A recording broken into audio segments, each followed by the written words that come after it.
الحمدللہ رب العالمین والصلاة والسلام علی سید الانبیاء والمرسلین اما بعد فاعوذ باللہ من الشیطان الرجیم بسم اللہ الرحمن الرحیم پڑھیے الصلاة والسلام علیک یا رسول اللہ، الصلاة والسلام علیک یا حبیب اللہ، الصلاة والسلام علیک یا نبی اللہ وعلی آلک واصحابک یا نور اللہ۔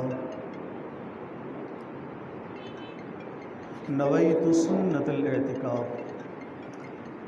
پیارے اسلامی بھائیوں، جب بھی مسجد میں آنے کی سعادت نصیب ہو، یاد کر کے اعتکاف کی نیت کر لیا کریں کہ جب تک مسجد میں رہیں گے انشاءاللہ عز و جل نفلی اعتکاف کا ثواب ملتا رہے گا۔ پیارے اسلامی بھائیو، درود پاک پڑھنے کے بے شمار فضائل اور برکات ہیں۔ ایک مرتبہ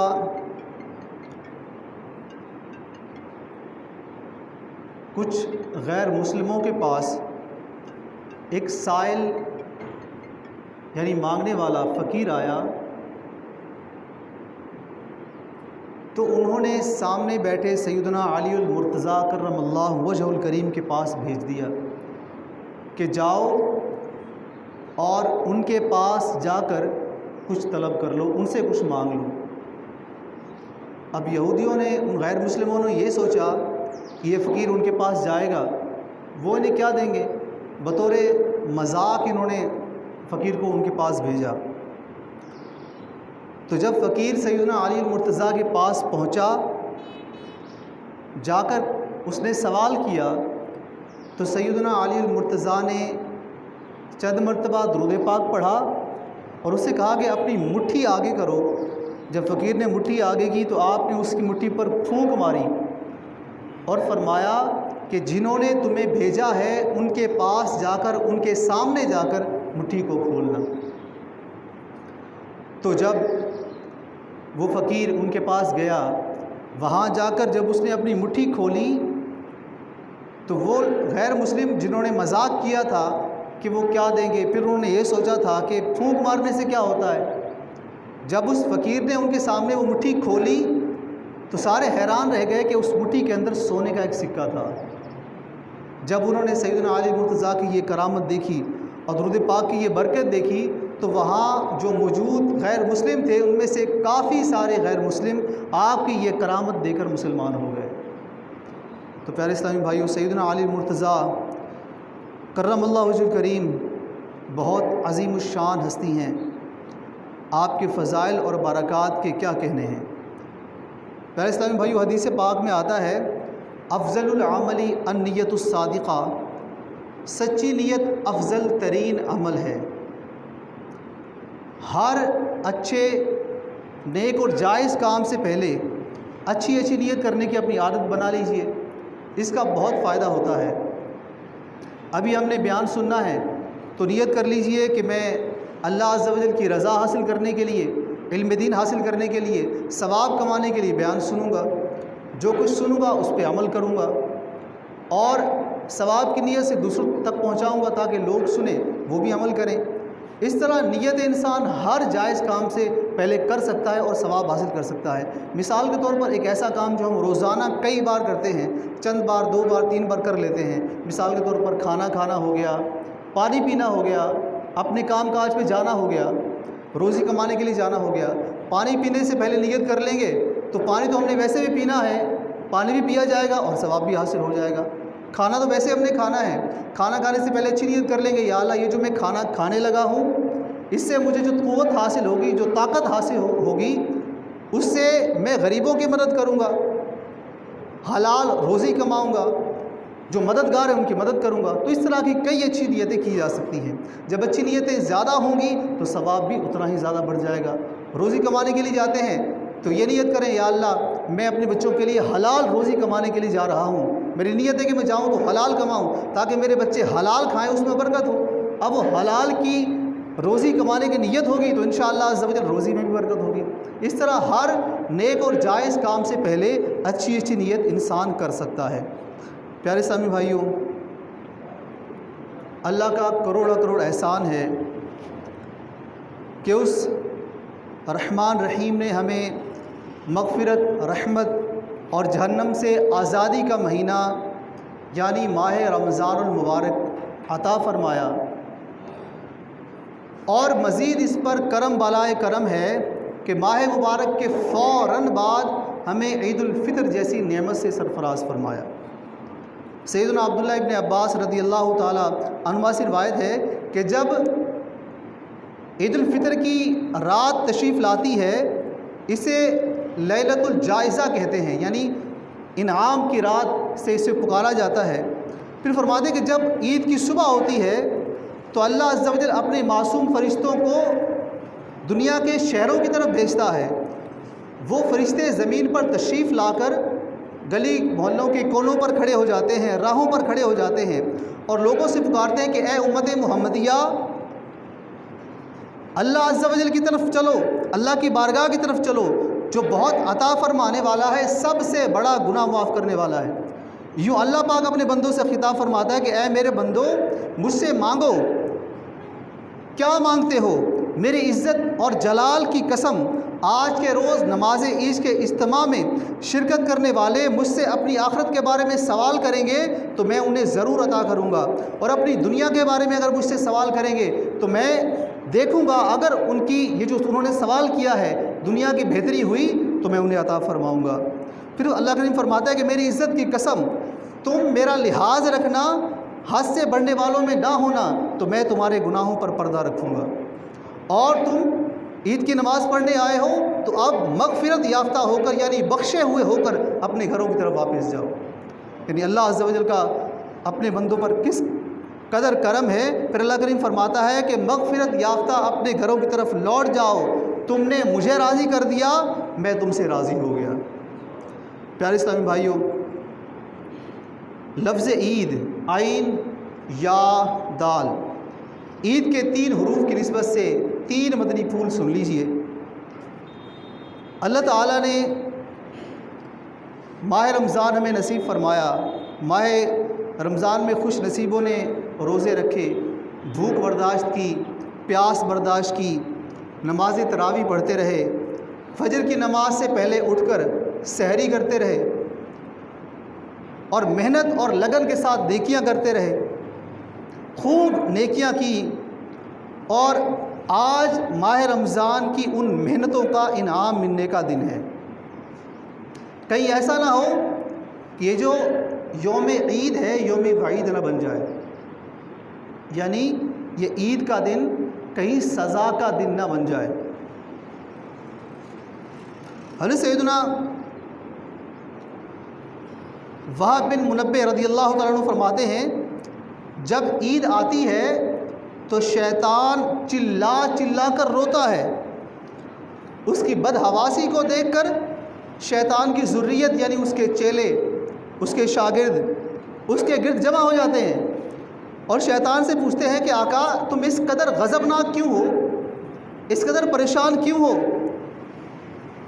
تو شیطان کہتا ہے کہ اللہ عز و جل نے آج کے دن امت محمدیہ کو معاف فرما دیا ہے۔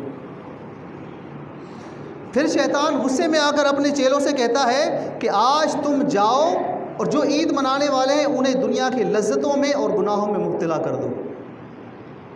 پیارے اسلامی بھائیو، آپ نے دیکھا کہ عید کا دن شیطان کے لیے کس قدر تکلیف دہ دن ہے، اور شیطان پورے مہینے قید رہا، اور آج کے دن پورے مہینے کی کسر وہ پوری کرے گا، اپنی پوری توانائی وہ صرف کر دے گا، پوری طاقت لگا دے گا کہ کسی طرح سے مسلمانوں کو گناہوں میں مبتلا کیا جائے۔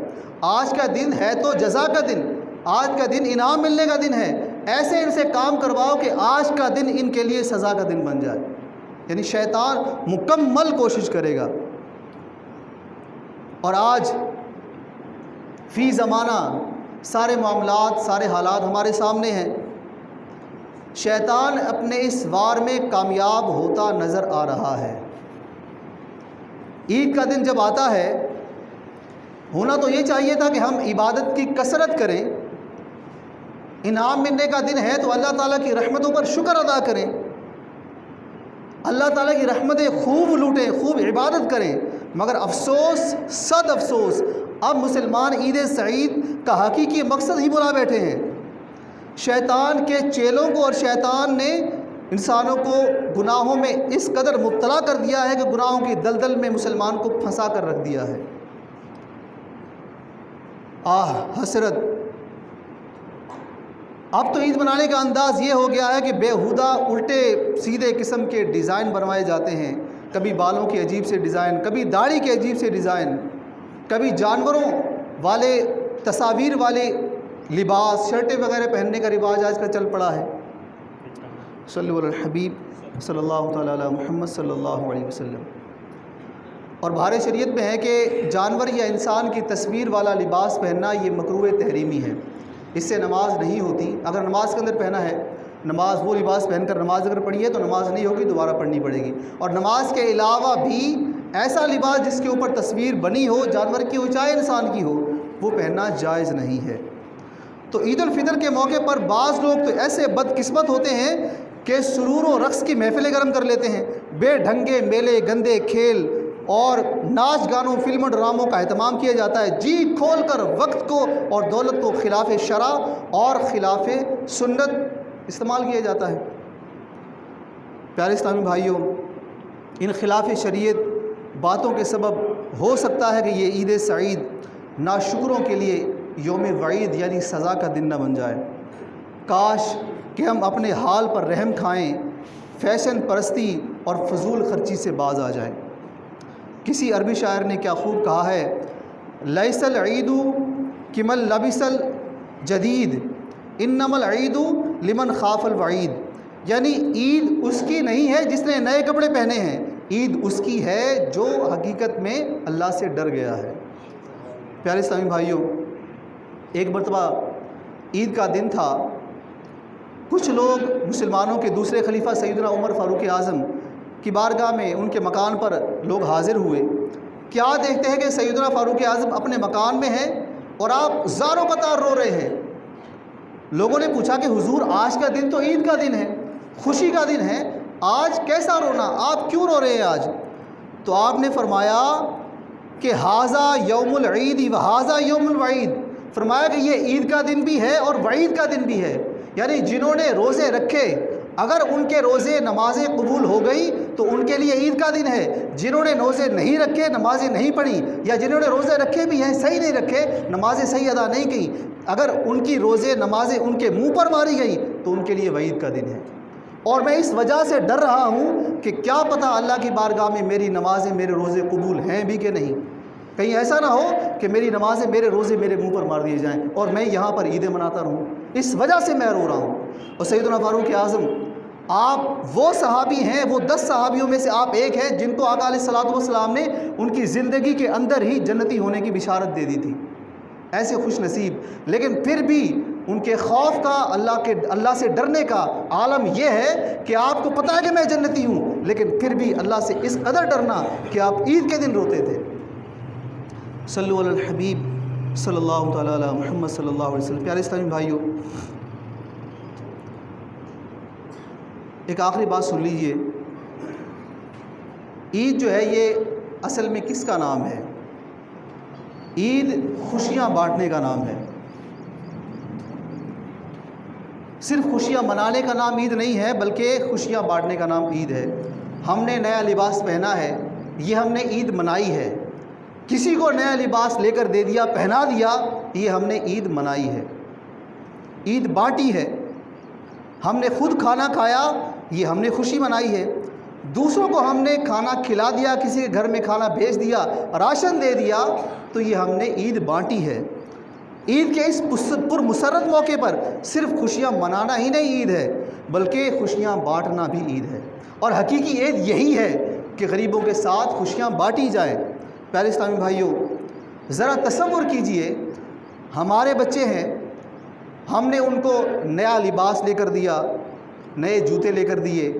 بعض اوقات تو ایسا ہوتا ہے کہ بچے پوری فہرست سامنے رکھ دیتے ہیں کہ ہمیں یہ چاہیے، ہمیں وہ چاہیے، ہم نے یہ لینا ہے، ہم نے وہ لینا ہے، ایک پوری فہرست ہمارے سامنے ہوتی ہے، اور ہم اپنے بچوں کی وہ فہرست پوری بھی کرتے ہیں، اور جب ہمارے بچے وہ کپڑے پہن کر جیب میں سینکڑوں روپے لے کر جب گلی سے گزریں، اور اگر وہاں پر کوئی یتیم بچہ گلی کے کونے پر کھڑا ان کو دیکھ رہا ہو، ذرا سوچئے، اور اس بچے کے دل میں یہ ہو کہ کاش میرا باپ زندہ ہوتا، مجھے بھی لے کر دیتا، میرے پاس بھی یہ سب کچھ ہوتا، کاش میں بھی اپنے ابو سے یہ ساری فرمائشیں کرتا۔ اب ذرا سوچئے اگر ہمارے بچے کو دیکھ کر اس بچے کا دل دکھ گیا تو کیا ہوگا؟ ایسے ہمیں اپنے گھر کے قریب، اپنے شہر میں، اپنے محلے میں، اپنی گلی میں دیکھنا ہے کہ کہاں پر کوئی ضرورت مند بچہ ہے تو اس کی مدد کی جائے، اسے بھی نئے کپڑے لے کر دیے جائیں۔ تو یہ حقیقتاً جو لفظ عید ہے نا، یہ بانٹنے کا نام ہے، خوشیاں بانٹنے کا نام ہے۔ صرف اپنے گھر میں اہتمام کر رہے ہیں تو ہر کوئی کر لیتا ہے، اپنے لے لیے تو سارے جیتے ہیں، مزہ تو تب ہے کہ دوسروں کے لیے آج کے دن میں جیا جائے۔ اللہ تعالیٰ ہم سب کو عمل کرنے کی توفیق عطا فرمائے۔ پیارے اسلامی بھائیوں، آقا علیہ الصلوۃ والسلام آپ نے فرمایا کہ المؤمنون کالجسد الواحد، کہ مسلمان ایک جسم کی طرح ہیں۔ کبھی ایسا نہیں ہوتا کہ ہم عید کا دن آئے، ہم صبح کے ٹائم نہائے، ہم نے آدھا جسم تو دھویا، آدھا چھوڑ دیا، ہم نے کپڑے سلوائے، قمیض سلوا لی ہے، شلوار نہیں سلوائی، وہی پرانی پہن لی۔ کبھی ایسا ہوتا ہے؟ نہیں ہوتا۔ تو جب ایسا نہیں ہوتا تو ہم جب مسلمان ایک جسم کی طرح ہیں، ہم نے اپنے آپ کو تو مکمل سنوار لیا ہے، پورے نہائے، پورے کپڑے پہن لیے، لیکن ہمارے جسم کا ایک حصہ یعنی ہمارا مسلمان بھائی کس حال میں ہے کبھی ہم نے وہ نہیں سوچا۔ آقا علیہ السلام کا فرمان ہے نا کہ المسلمون کالجسد الواحد، کہ مسلمان ایک جسم کی طرح ہے۔ ہم نے آدھے جسم کو تو سنوار لیا لیکن آدھا جسم ہمارا ویسے ہی ہے۔ اگر ہم آقا علیہ السلام کے اس فرمان پر عمل کر لیں گے، کسی ضرورت مند، کسی غریب کی مدد کر لیں گے، تو ہو سکتا ہے کہ آج کے دن ہماری یہ مدد کرنا ہمارے لیے قیامت کے دن نجات کا ذریعہ بن جائے۔ تو پیارے اسلامی بھائیوں، آج کے دن کوشش کیا کریں کہ اپنے غریبوں کی مدد کیا کریں۔ ایک آخری واقعہ سن لیجئے۔ ایک مرتبہ عید کا دن تھا، صبح کے وقت سارے لوگ عید کی نماز پڑھنے کے لیے عیدگاہ کی طرف جا رہے تھے۔ حضرت سیدنا معین الدین چشتی اجمیری رحمۃ اللہ تعالی علیہ، آپ اس وقت معصوم تھے، چھوٹے تھے، آپ نے نئے کپڑے پہنے ہوئے تھے اور آپ بھی عید کی نماز پڑھنے کے لیے جا رہے تھے۔ آپ نے دیکھا کہ گلی کے کونے پر ایک بچہ کھڑا ہے، بیچارہ نابینا ہے، اس کے کپڑے پھٹے پرانے ہیں، والد صاحب کا بھی انتقال ہو چکا ہے، بیچارہ رو رہا تھا۔ جب آپ نے اس بچے کو دیکھا، آپ بھی معصوم تھے، بچے تھے، تو آپ کا چھوٹا سا معصوم دل اس کو دیکھ کر درد سے بھر آیا، آپ کی آنکھوں میں آنسو آ گئے، آپ کی آنکھوں میں آنسو آ گئے۔ آپ نے اس بچے کا ہاتھ پکڑا اور آپ اس بچے کو اپنے ساتھ اپنے گھر لے گئے۔ گھر جا کر آپ نے اپنا لباس اس بچے کو دیا اور اپنے دوسرے پرانے کپڑے اٹھائے، وہ پہنے اور پرانے کپڑے پہن کر آپ عید کی نماز پڑھنے کے لیے گئے۔ بچپن سے آپ کا یہ عمل تھا، تبھی تو آپ کا نام غریب نواز رکھا گیا۔ آپ کا لقب کیا تھا؟ غریب نواز، یعنی غریبوں کو نوازنے والے۔ آج ہم ذرا اپنا محاسبہ کر کے دیکھیں، اپنا موازنہ کریں دوسروں کے ساتھ، کیا ہمارے اندر یہ صفت ہے غریبوں کو نوازنے کی؟ اکثر کا تو یہ حال ہوتا ہے کہ غریبوں سے بھی چھین کے کھا جاؤ، یہی صورت حال ہے آج کل۔ کسی کو اچھا کھاتے ہوئے دیکھ کر کسی کو برداشت نہیں ہوتا، تو کسی کو دے کر کہاں سے ہم یہ نیک عمل کر پائیں گے؟ اکثر کا یہی صورت حال ہے کہ ہم بس جو آتا ہے، حرام کا ہے، حلال کا ہے، بس کھاتے جاؤ، مدد کسی کی نہیں کرنی۔ آج کے دن ہم عید کی خوشیاں منانے نہیں بلکہ بانٹنے والے بنیں۔ صلو علی الحبیب صلی اللہ تعالیٰ علی محمد۔ پیارے اسلامی بھائیوں، خوشیاں بانٹنے کا صرف یہ مطلب نہیں ہے کہ ہم غریبوں کا خیال کریں، رشتہ داروں کو بھول جائیں، بہن بھائیوں کو بھول جائیں، چاچا، ماموں، خالہ، تایا، سب کو بھول جائیں، ایسا نہیں ہے۔ سب سے پہلے ان کی طرف نظر کریں۔ اگر ہمارے خاندان میں کوئی ایسا ہے، ضرورت مند ہے، جس کو ہماری ضرورت ہے، تو ان کے پاس سب سے پہلے جائیں، ان کو دیکھیں، ان کو ضرورت ہے تو ان کی ضرورت پوری کریں۔ اب ہمارا رشتہ دار ہے، ہم نے تو اچھے کپڑے پہن لیے، اچھا اہتمام کر لیا، لیکن وہ بیچارہ ویسے کا ویسے ہی ہے، کیا گزرے گا اس کے دل پر؟ اور ایک اور بات سن لیجئے کہ آج کے دن جو چند دنوں سے، چند مہینوں سے، بعض لوگ تو ایسے ہوتے ہیں کہ چند سالوں سے آپس میں بول چال نہیں ہوتی. تو جو بندہ آپس میں کسی وجہ سے رشتہ داری توڑ لیتا ہے اس کے بارے میں سن لیجئے. ایک مرتبہ سیدنا ابو ہریرہ رضی اللہ تعالیٰ عنہ آپ ایک حدیث شریف بیان فرما رہے تھے. آپ نے فرمایا کہ اس محفل میں جو رشتہ توڑنے والا ہے وہ اٹھے اور میری محفل سے اٹھ کے چلا جائے. ایک بندہ اٹھا اور وہاں سے اٹھا اور اپنی پھوپھی کے گھر گیا. وہاں جا کر پھوپھی سے کوئی مسئلہ تھا، بات چیت نہیں تھی، کوئی ناراضگی تھی.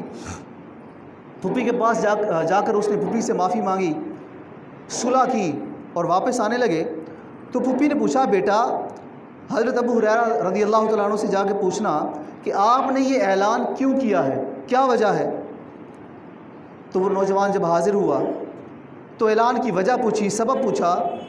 تو سیدنا ابو ہریرہ نے ارشاد فرمایا کہ میں نے آقا علیہ الصلوۃ والسلام سے یہ سنا ہے کہ جس قوم کے اندر رشتہ توڑنے والا انسان رہتا ہے اس قوم پر اللہ کی رحمت نہیں ہوتی.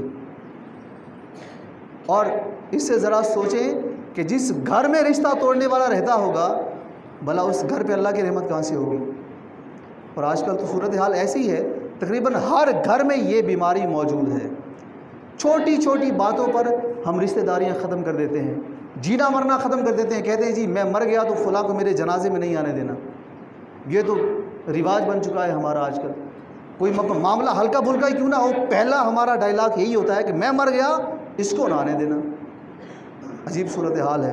اور پھر ہم کہتے ہیں ہمارے گھر میں پریشانیاں ہیں، مسائل ہیں. ارے کہاں سے مسائل حل ہو گئے جب اللہ کی رحمت کا آنے کا جو سبب ہے ہم نے اس کو خود ہی روکا ہوا ہے، تو کہاں سے آسانیاں ہوں گی. تو آج کے دن کوئی ایسا معاملہ ہے تو اس کو ختم کریں، ناراضگیاں ہیں تو ان کو ختم کریں. عید کی نماز کے فوراً بعد ان کے پاس جائیں، معافی مانگیں. انسان کا دل بہت اچھا ہوتا ہے، انسان کا دل بہت نرم ہوتا ہے، معاف کر دیتا ہے انسان. اگر ہم کسی کے پاس جائیں گے تو آپ اندازہ کر لیں وہ بندہ بہت خوش ہوگا، چاہے آپ جتنی ہی ناراضگی کیوں نہ ہو، وہ خوش ہوگا کہ یار میں نہیں گیا یہ میرے پاس آ گیا. اور آج عید کا دن ہے، میں آ گیا ہوں، چلو کوئی بات نہیں، چھوڑو پچھلی ساری باتیں چھوڑو. عید کا دن ہے، خوشی کا دن ہے، چلو گلے مل لو. آج اگر کوئی ایسا معاملہ ہے تو کوشش کر کے دیکھیے گا، انشاءاللہ عز و جل اللہ کریم اپنے حبیب کے صدقے سے کرم فرمائے گا. نماز کے بارے میں تھوڑا سا سن لیجئے کہ نماز، عید کی نماز یہ فرض نہیں ہے. فرض نماز 5 نمازیں ہیں. اب عید کی نماز میں دیکھیں مسجد بھر گئی ہے، 5-10 منٹ تک صحن بھی بھر جائے گا. اور یہ ماہ رمضان میں بھی صورتحال تقریباً کچھ ایسی ملتی جلتی ہوتی ہے، نمازی ہوتے ہیں. لیکن جیسے ہی ماہ رمضان گیا عید کی نماز گئی، نمازی بھی گئے. اور عید کا دن، خاص کر عید کا دن جو ہوتا ہے، ایک امام یا ایک آدھا بیچارہ بابا محلے کا ہوتا ہے وہ ہوتے نماز پڑھنے کے لیے، نہیں تو پوری مسجد خالی. پتہ ہی نہیں ہے کہ فرض نماز ہے. یہ عید کے دن تو نماز ہی بھول جاتے ہیں. جسے میں نے پہلے عرض کیا کہ شیطان آج کے دن پورے مہینے کی کسر پوری کرتا ہے. تو آج کے دن سمجھ لیں کہ ہم نے خوشیاں بھی منانی ہیں اور شیطان سے جنگ بھی کرنی ہے. شیطان کو ہم نے ہرانا ہے، کوشش کرنی ہے جو مرضی ہو جائے مسجد میں آ کر نماز پڑھنی ہے. اور مسجد میں نماز پڑھنا، جماعت کے ساتھ نماز پڑھنا، ایک نماز کے بدلے 27 گنا زیادہ ثواب ملتا ہے. تو اندازہ کر لیجئے. دعا ہے کہ اللہ کریم ہم سب کو نماز پنجگانہ ادا کرنے کی توفیق عطا فرمائے. اللہ تعالی ہم سب کو